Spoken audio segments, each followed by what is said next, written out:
How can you prevent floaty motions in your character animation?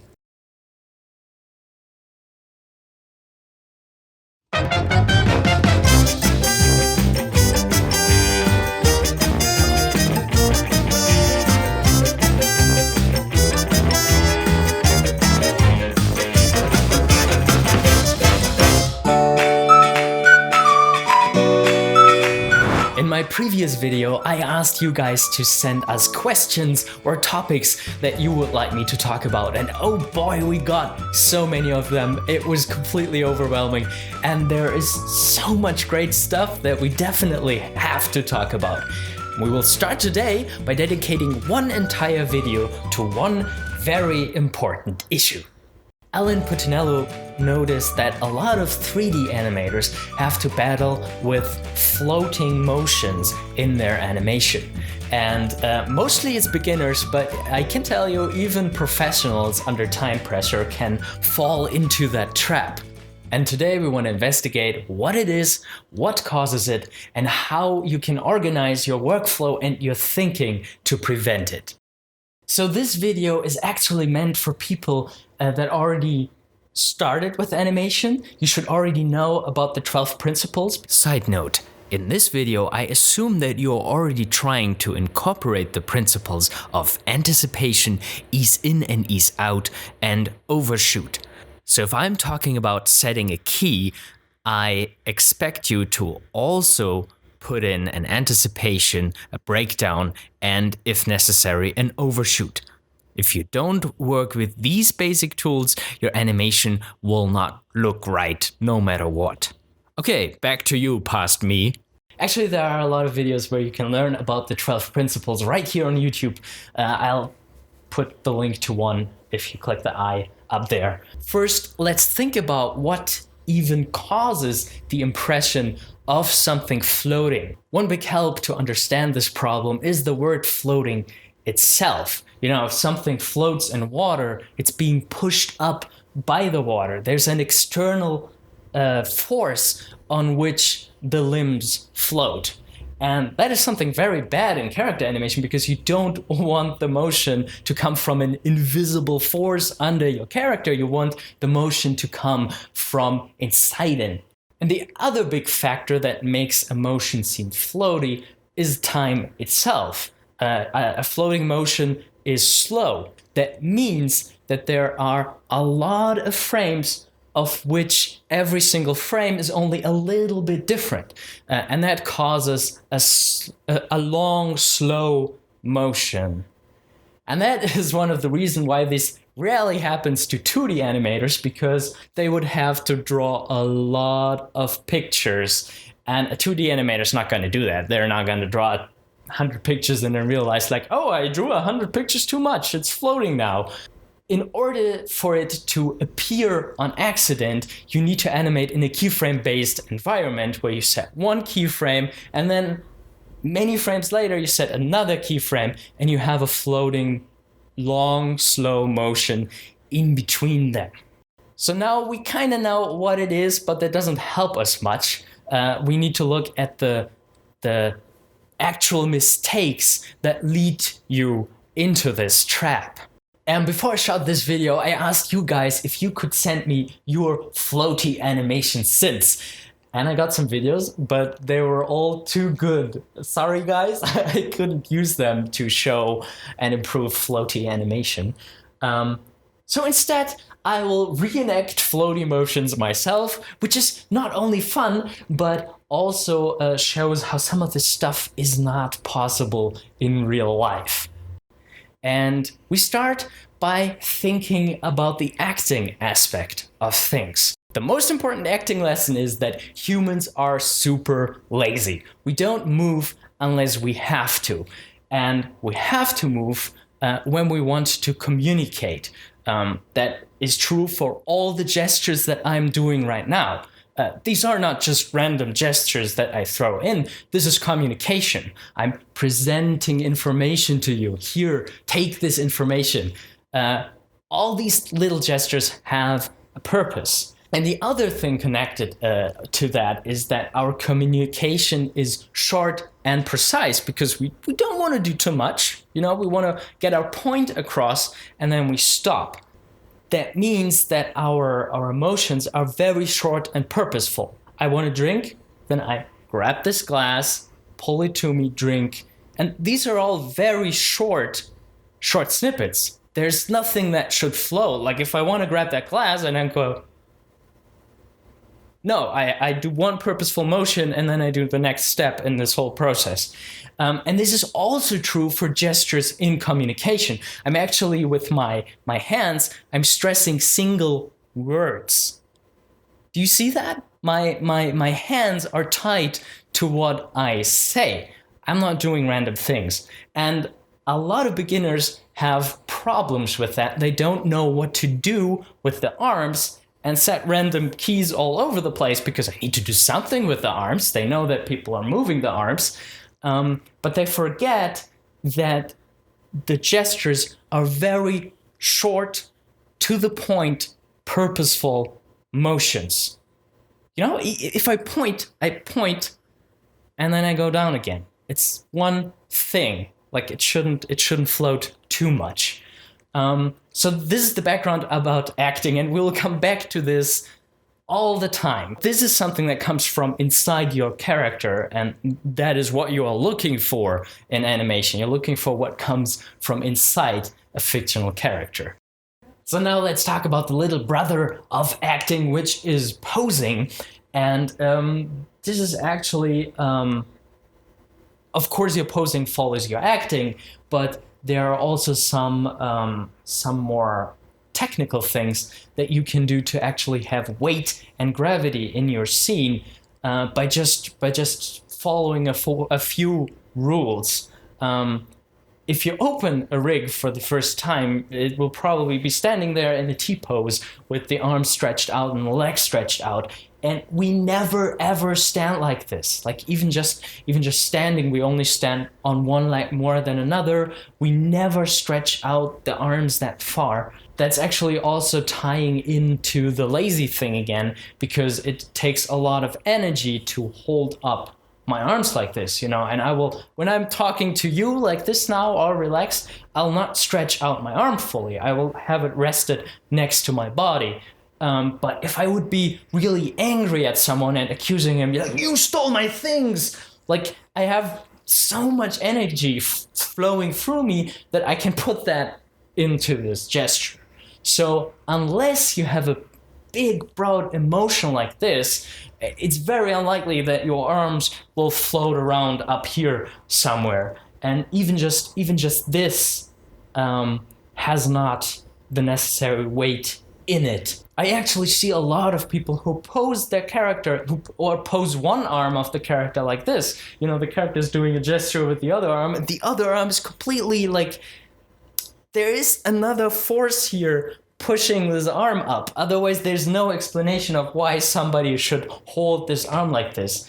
And this also happens a lot in walk cycles, where characters walk like this, and there are several mistakes there. First of all, it is an external force that is pushing the arms away.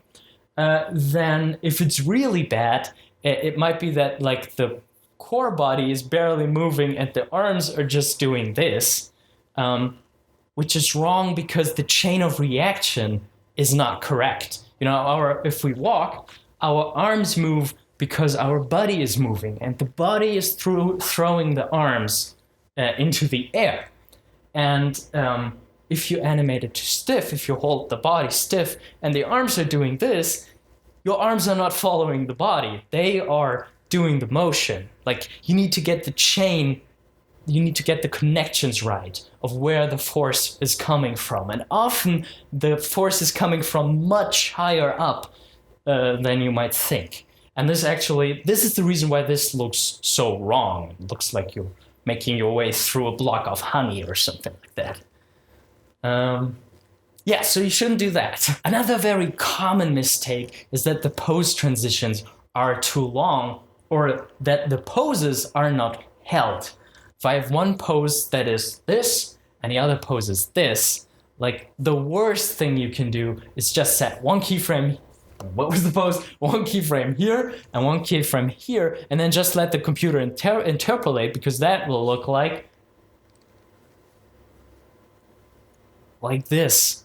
And we don't work that way. First of all, the transition is far too long. There's no purpose. It's not tied to a single moment of communication, and it's constant motion. We don't work that way. We hold our gestures. One of the reasons is because another person has to read the gesture that we're doing. So if we have something like this, we do it like this. We go into that. No, it was like this. We go into that pose, and then we go into that pose, and it's very like it's a point in time. Like point, hold. Now I have something new to say. It's tied to what you want to communicate. And this is a thing that you will figure out in animation relatively quickly. Like these motions will be your first step, and you will notice that this is wrong, and you will never do it in the body. But then a lot of people fall into that mistake again for the facial expressions. I don't know why that is, but if somebody is animating a character being surprised for the first time, they always do something like this. And it comes back to the stuff that I said earlier, that, you know, it's a point in time. It's one moment of communication. If I'm surprised, I'm like it's over very quickly. Maybe I do a double take, like I think I just did a double take, but I will not keep my mouth open, and I will not keep my eyebrows up there. Like, often in people who are a little more advanced, they don't do floaty animation in the body, but they do it in the face. Like, the eyebrows are going crazy, going up, and then they're going down very slowly, very flowingly. And yeah, you definitely shouldn't do that. For example, you couldn't even hold your eyebrows up for a long time. If you do this for a long time, it will hurt really, really badly after a while. So yeah, pay attention to the face too. It's very important in the face as well. And now let's talk about two mistakes that are very, very easy to see if you focus on it. The first one is the stuck in the air hand.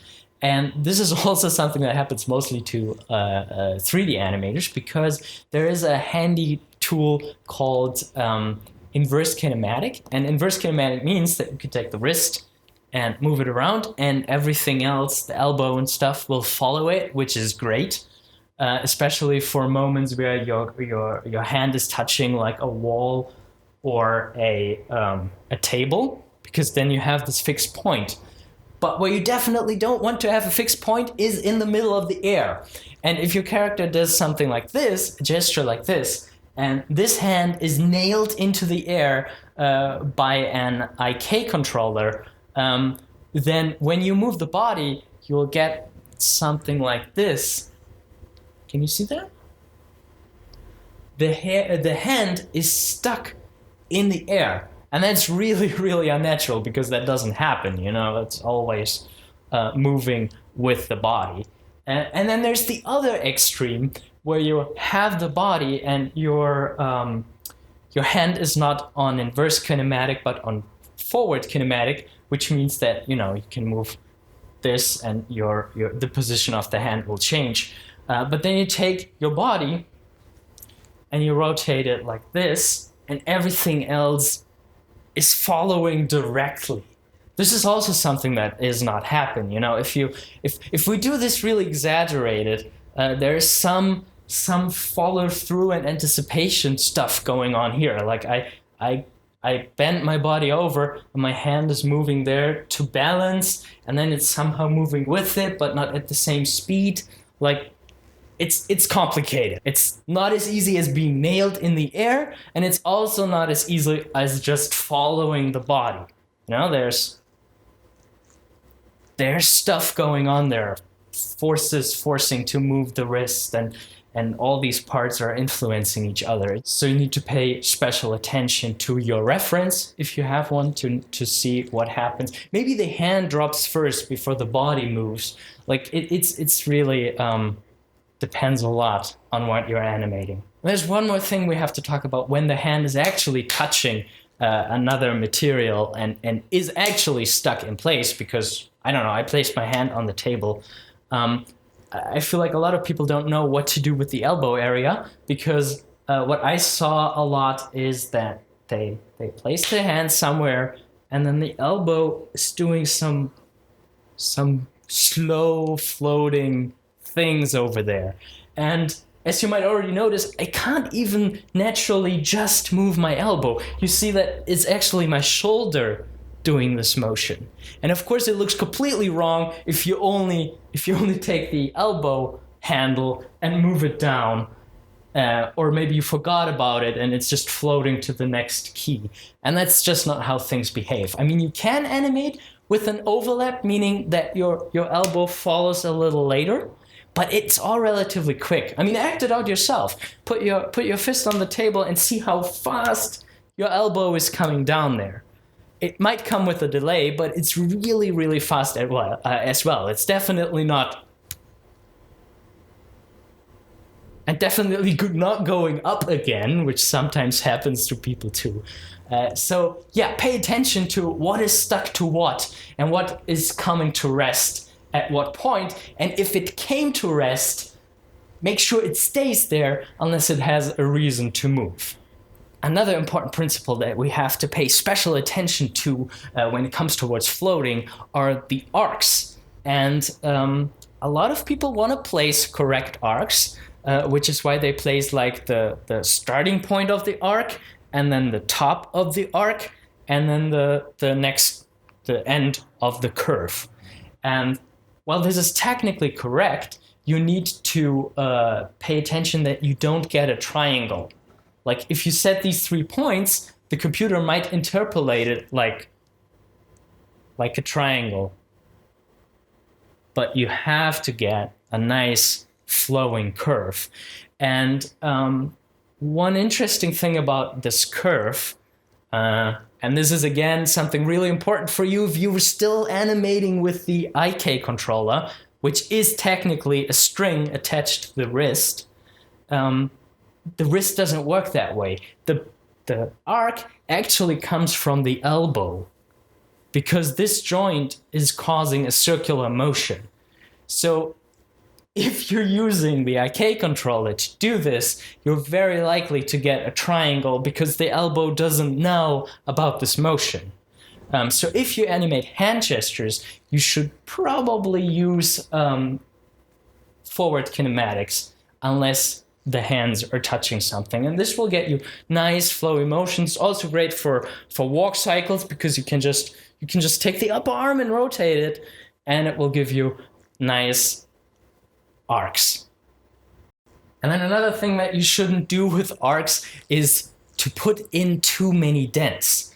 Like, depending on what you have, it can get pretty complicated. Like if you have a wizard who's doing a very big cinematic spell, then you might have very complicated motions and flowy arcs. But you know, usually it's S curves or a hook form. You know, it comes down with it comes up with relatively high speed, and then there's a hook at the end.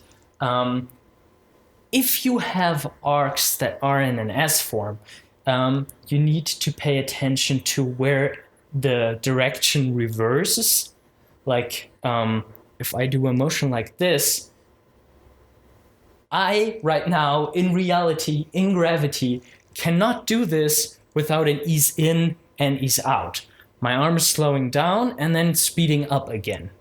And if you do this the absolute wrong way, you would do it in a way that this would be linear, that the speed would stay the same at all times. I can't even do that in real life, but it looks really, really wrong because the dent doesn't have a cushion, the cushion of me fighting gravity to get my arm back up. So if you have a dent in your arc, you should ask yourself, do I really need this? Or would it look better if it's just one arc? And if you need it, you need to really make sure that you get your speed right. You know, that there's an ease out and ease in into the next half of the arc. Okay, so that's it. We worked through my list of mistakes that are mainly responsible to cause your animation to look floaty. And now before this video ends, I just want to give you some advice of how you should approach planning your animation that will help you to completely avoid floaty animation. That being said, my methods might not be right for you. If you have other working methods that work for you, that's perfect. I actually know a very great creature animator who animates amazing dinosaurs and dragons and stuff like this, and he animates directly with linear interpolation. So while he animates, he sees a lot of floaty stuff, but he actually refines it so much until all this floatiness is gone, and you have a really great sense of weight and what body parts are influencing what other body part. So there are people who can work this way, who can work seeing the floatiness of an animation and refining it until it doesn't float again. Personally, I prefer to not see that floaty stuff ever. And the way how you avoid seeing it at all is that you stay on stepped keys for as long as possible, and that you don't switch on interpolation until you have defined how long you hold a pose. Because remember, if you just set your 2 pose frames, it will just float from one pose to another. So you really need to not only define the pose, but you need to define how long it's being held. Meaning, like, you set your first pose, I don't know, what was the gesture, you set it here, and then after some frames, however long you want to hold it, you set the exact same keyframe again, and then you set the next keyframe, and then you set it for the time that you want to hold it. And this way you get hold, hold, hold, hold, transition, hold, hold, hold, hold. And there's no much room for the float. Actually, one of the reasons why a lot of people get floaty animation is because very early on they hear, oh, you need to keep the character alive in 3D. You need to add keep alive, because if you hold a character still in 3D, he looks dead immediately.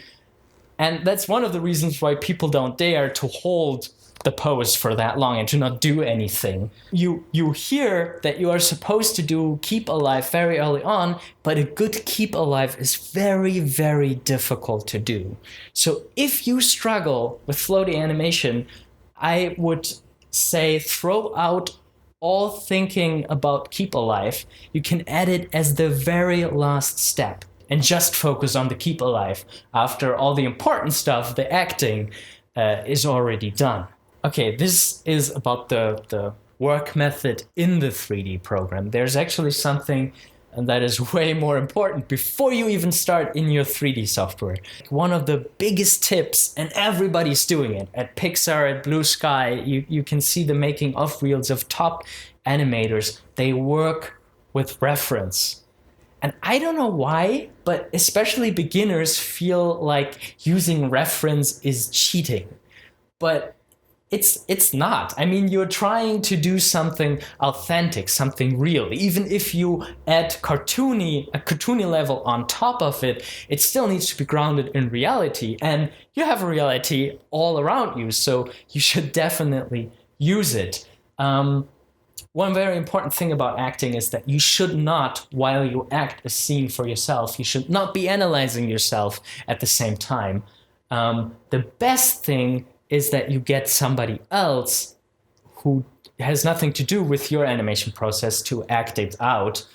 So you are not in the danger of controlling your emotions while you act them out. So yeah, do reference, try to be that character, try to be in the moment, and try to not analyze your emotions while you do them. And you should actually use this reference to write down what moments are important. Like, I stress this word. Oh, that's really interesting. You need to watch out for what makes the performance interesting, and then put it in your animation and make it even stronger in your animation. And you should also watch out for when you don't make a gesture. Because another mistake, I mean, I know we're talking about floating animation, but another big mistake is that you do too many poses. You know, that people do like this, and then they're doing that, and then this, and then that. And as I said it before, we are very lazy. We do very to the point communication. So you should watch what gestures you do and what gestures you don't do. So this already segues into planning your animation. And there's, of course, more stuff that you can do to plan. You could work with an animatic.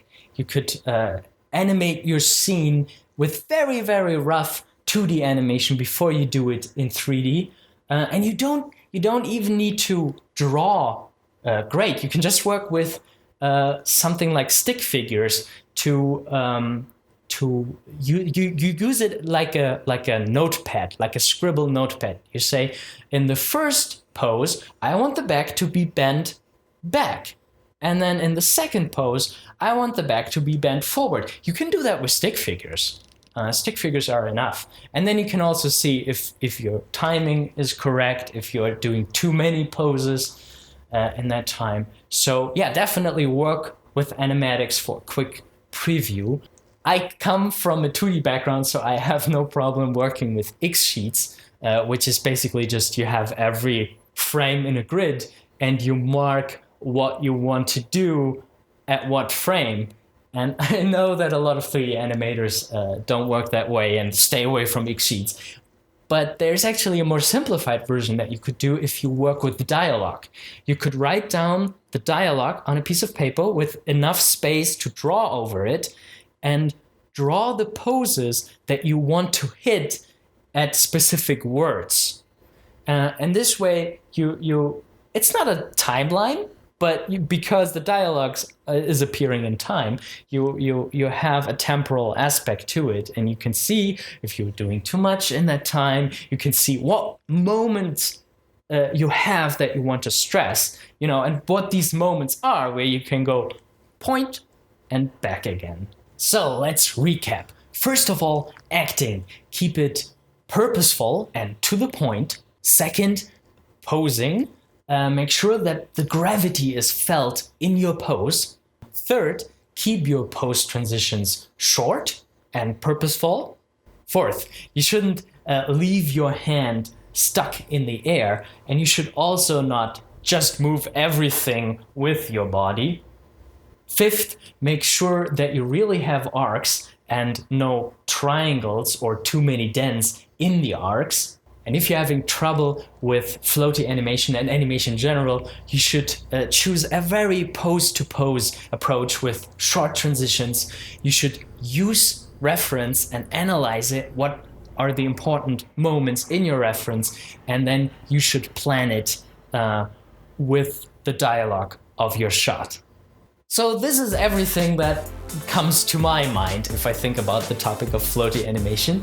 If you noticed other mistakes that people do, or if you have other working methods that help you to avoid floaty motions, please let us know in the comments below. And you can also write if you have any other question or topic that you would like me to talk about. Thank you very much for watching. Please like, share, and subscribe. I can't wait to talk to you next week. This was Ferdinand Engländer for Animator Island. Take care and goodbye. We got so many questions and we have to... And oh boy, you did write a lot of interesting...